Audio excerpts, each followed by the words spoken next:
সাদ্দাত হোসেন, আপনি তো কয়েকদিন ধরে সেখানে অবস্থান করছেন ময়মনসিংহে। ভোটারদের মধ্যে কি ধরনের প্রতিক্রিয়া পাচ্ছেন এবং সেখানে যারা প্রার্থী রয়েছেন প্রতিদ্বন্দ্বিতা করছেন, আমরা জানি যে সেখানেও স্বতন্ত্র প্রার্থীরা রয়েছেন, বিদ্রোহী প্রার্থীরা রয়েছেন, ঝুঁকিপূর্ণ বা অতি গুরুত্বপূর্ণ বেশ কিছু কেন্দ্র রয়েছে। সব মিলিয়ে সকাল থেকে এখন পর্যন্ত কি ধরনের চিত্র আপনার চোখে ধরা পড়েছে? লোপা, আজকে ময়মনসিংহে আমার তৃতীয় দিন। আমি বেশ কিছুদিন ঘুরে দেখেছি ময়মনসিংহের বিভিন্ন আসন এবং বিভিন্ন কেন্দ্রগুলো ঘুরে দেখেছি। এই মুহূর্তে আমি আছি মুক্তাগাছা, যেটি ময়মনসিংহের যে 11টি সংসদীয় আসন আছে সেটার একটি ময়মনসিংহ 5 আসনের আওতাধীন একটি এলাকায় আছে। এখানে কিন্তু সকাল থেকে যদি একটু জানিয়ে রাখতে চাই নির্বাচনী পরিবেশটা, আমি সকাল থেকে বিভিন্ন এলাকায় গিয়েছি, বিভিন্ন কেন্দ্রে গিয়েছি। এখানে যে ভোটাররা আছেন তারা কিন্তু সবাই উৎসব মুখর পরিবেশে ভোট কেন্দ্রে যাচ্ছেন এবং সবাই সবার পছন্দের প্রার্থীদের ভোট দিচ্ছেন এবং তারা তাদের নিজের মতামত গরম ভোটে জানাচ্ছেন। এখন পর্যন্ত আমরা বেশ কয়েকটি কেন্দ্র পরিদর্শন করেছি। আমাদের কাছে কোনো ভোটার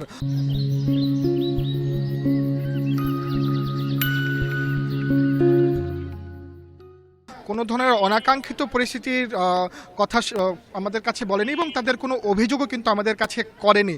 সবার কাছে আমরা তাদের মতামত বা তাদের প্রতিক্রিয়া জানতে চেয়েছিলাম যে তাদের ত্রয়োদশ জাতীয় সংসদ নিয়ে তারা বলেছেন তাদের বহুল প্রতীক্ষিত যেই ভোট সেটি কিন্তু অনুষ্ঠিত হয়েছে এবং সবাই একটি উৎসব মুখর পরিবেশেই এসেছে। এর আগের ঘন্টায় যেমনটি জানাচ্ছিলাম যে এখানে যে নারী ভোটার যারা আছেন তারাও কেন্দ্রে স্বতঃস্ফূর্ত অংশগ্রহণ করেছেন, ভোটে স্বতঃস্ফূর্ত অংশগ্রহণ করেছেন। বিশেষ করে যাদের ছোট ছোট বাচ্চা আছেন তারা কিন্তু তাদের বাচ্চা নিয়েই ভোট কেন্দ্রে এসেছেন। তারা আইন শৃঙ্খলা পরিস্থিতি, এবার আমরা নির্বাচনের শুরু থেকেই বলছি যে এবারের নারী ভোটার এবং তরুণ ভোটাররা বড় একটি প্রভাবক হিসাবে কাজ করবেন। ময়মনসিংহের তো আপনি বেশ কিছু কেন্দ্র ঘুরে দেখেছেন, গতকাল থেকে সেখানে অবস্থান করছেন। কি মনে হয়েছে সকাল থেকে নারী এবং তরুণ ভোটারদের উপস্থিতি কেন্দ্রগুলোতে কেমন ছিল?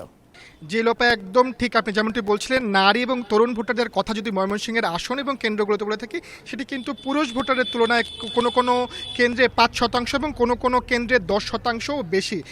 সংখ্যাটি যেমন বেশি ছিল এবং তাদের উপস্থিতিও আমরা প্রিজাইডিং অফিসারের সাথে কথা বলেছি, তারা যেটি জানিয়েছেন সর্বশেষ তথ্য মতে বেশ কয়েকটি কেন্দ্রেই 5 থেকে 10% ভোট নারীদের বেশি পড়েছে। এ থেকেই বোঝা যায় যে নারীদের অংশগ্রহণ এবার ত্রয়োদশ জাতীয় সংসদ নির্বাচনে বেশি। এবং আমি যদি একটু বলে রাখি, তরুণ ভোটার এবং নারী ভোটাররাই কিন্তু এবার যে সংসদ নির্বাচন, ত্রয়োদশ জাতীয় সংসদ নির্বাচনের ফলাফলে গেম চেঞ্জার হিসেবে কিন্তু তারা ভূমিকা পালন করবেন। সাজ্জাদ, আপনি ময়মনসিংহে আছেন, সকাল থেকে বিভিন্ন আসন ঘুরছেন। ময়মনসিংহের যে জেলা রিটার্নিং কর্মকর্তা বা নির্বাচন সংশ্লিষ্ট কর্মকর্তাদের কাছ থেকে কোনো তথ্য পেয়েছেন কিনা যে কত শতাংশ ভোট এখন পর্যন্ত কাস্ট হয়েছে?